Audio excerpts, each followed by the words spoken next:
नमस्कार दोस्तों, आज है 12 मई 2026 और हम बताने जा रहे हैं आज की मायावती जी से जुड़ी 10 बड़ी खबरें। लेकिन आज की सबसे बड़ी खबर यह है, प्रधानमंत्री नरेंद्र मोदी जी ने मायावती को लेकर बड़ी कह दी, जिससे सियासत में हड़कंप मच गया है। अब इसकी पूरी जानकारी क्या है, आपको आगे खबर में पता चलेगी, इसलिए वीडियो को पूरा देखें। और अगर आप मायावती जी से जुड़ी हर खबर सबसे पहले जानना चाहते हैं तो अभी चैनल को सब्सक्राइब कर लीजिए। तो अब शुरू करते हैं। पहली बड़ी खबर, मायावती ने हाल ही में फिर साफ कर दिया है कि बीएसपी आने वाले सभी चुनाव अकेले लड़ेगी। उन्होंने कहा कि गठबंधन से बीएसपी को फायदा कम और नुकसान ज्यादा हुआ है, क्योंकि पार्टी का वोट तो ट्रांसफर होता है लेकिन दूसरी पार्टियों का वोट बीएसपी को नहीं मिलता। यह बयान 2027 यूपी चुनाव को लेकर काफी बड़ा माना जा रहा है। दूसरी बड़ी खबर, लखनऊ में हुए बड़े कार्यक्रम में मायावती ने बीएसपी कार्यकर्ताओं को 2027 चुनाव की तैयारी में पूरी ताकत लगाने का निर्देश दिया। उन्होंने कहा कि राजनीतिक मास्टर चाबी हासिल करना ही पार्टी का लक्ष्य है, ताकि बहुजन समाज को मजबूत किया जा सके। पार्टी अब बूथ स्तर पर संगठन मजबूत करने में जुटी हुई है। तीसरी बड़ी खबर, मायावती ने समाजवादी पार्टी पर बड़ा हमला बोलते हुए कहा कि एसपी केवल चुनाव के समय दलित और पिछड़ों की बात करती है। उन्होंने आरोप लगाया कि जब एसपी सत्ता में थी तब कांशीराम जी के नाम पर बने कई कामों और योजनाओं को बंद कर दिया गया था। यह बयान बीएसपी और एसपी के बीच बढ़ती सियासी दूरी को दिखाता है। चौथी बड़ी खबर, बीएसपी सुप्रीमो ने अपने भतीजे आकाश आनंद को लेकर भी बड़ा संदेश दिया है। पार्टी के अंदर अब आकाश आनंद की भूमिका लगातार बढ़ाई जा रही है। राजनीतिक विश्लेषकों का मानना है कि बीएसपी 2027 चुनाव में युवा चेहरों को आगे लाकर नई रणनीति बना रही है, ताकि युवा दलित वोटरों को फिर से जोड़ा जा सके। पांचवी बड़ी खबर, हाल में हुई एक बड़ी रैली में मायावती ने यूपी की योगी आदित्यनाथ सरकार को कांशीराम स्मारक की देखरेख के लिए धन्यवाद दिया, लेकिन साथ ही बीजेपी, एसपी और कांग्रेस पर बीएसपी को कमजोर करने का आरोप भी लगाया। इस बयान के बाद यूपी की राजनीति में नई चर्चाएं शुरू हो गईं, क्योंकि विपक्षी दलों ने इसे अलग अलग तरीके से देखा।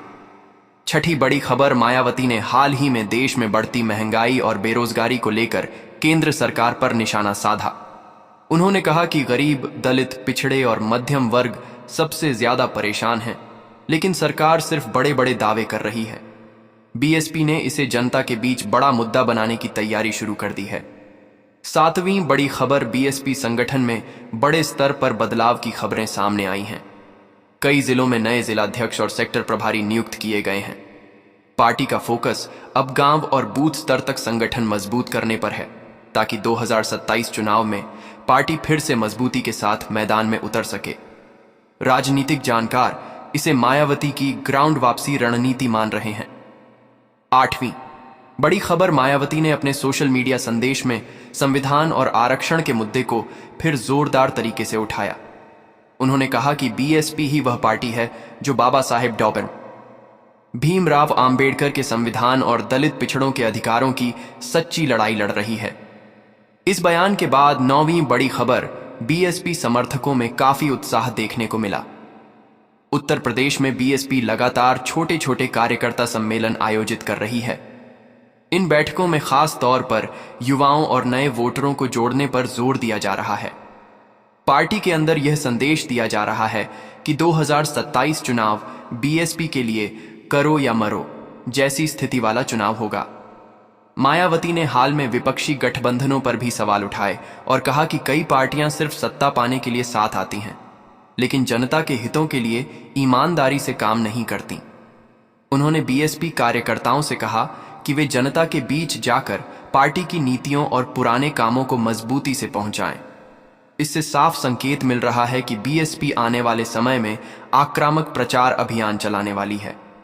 10वीं आखिरी और अहम खबर है, देश की राजनीति में उस समय अचानक हलचल तेज हो गई जब प्रधानमंत्री नरेंद्र मोदी की तरफ से बहुजन समाज पार्टी प्रमुख मायावती को लेकर दिए गए एक बयान ने राजनीतिक गलियारों में नई चर्चाओं को जन्म दे दिया।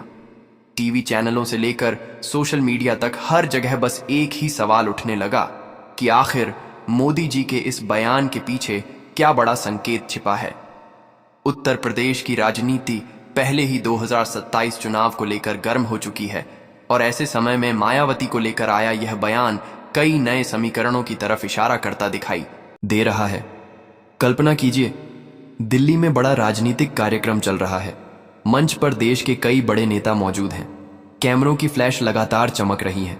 हजारों लोग कार्यक्रम को लाइव देख रहे हैं। तभी प्रधानमंत्री मोदी अपने भाषण के दौरान अचानक मायावती का नाम लेते हैं। बस फिर क्या था, पूरा माहौल बदल गया। कुछ लोग हैरान रह गए, कुछ मुस्कुराने लगे और कुछ नेताओं के चेहरे पर चिंता साफ दिखाई देने लगी।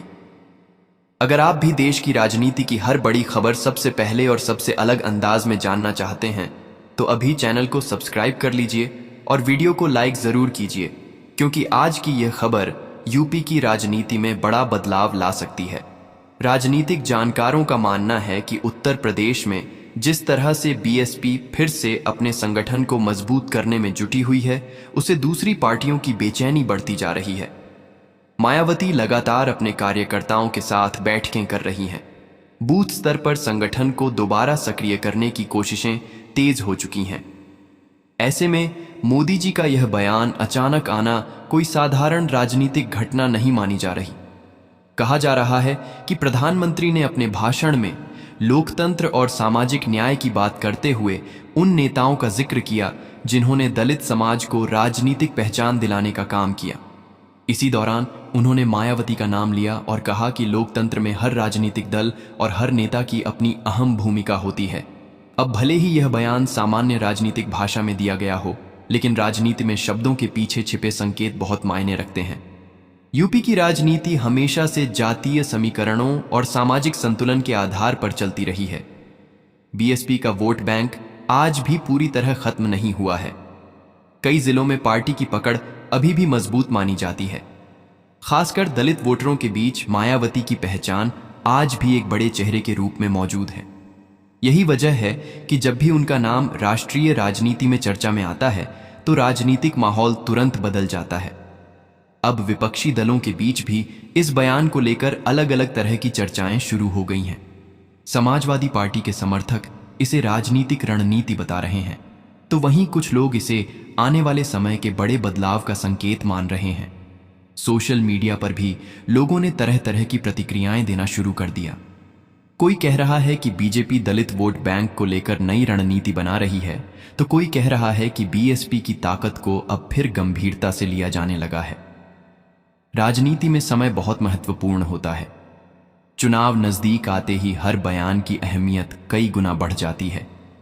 ऐसे में मोदी जी का मायावती को लेकर दिया गया बयान इसलिए भी चर्चा में है क्योंकि पिछले कुछ समय से बीएसपी लगातार शांत लेकिन मजबूत तरीके से जमीन पर काम करती दिखाई दे रही है। मायावती सार्वजनिक रैलियों में कम नजर आती हैं, लेकिन जब भी बोलती हैं तो उनका बयान सीधा राजनीतिक संदेश देता है। दिलचस्प बात यह है कि बीएसपी अब युवाओं पर भी खास फोकस कर रही है।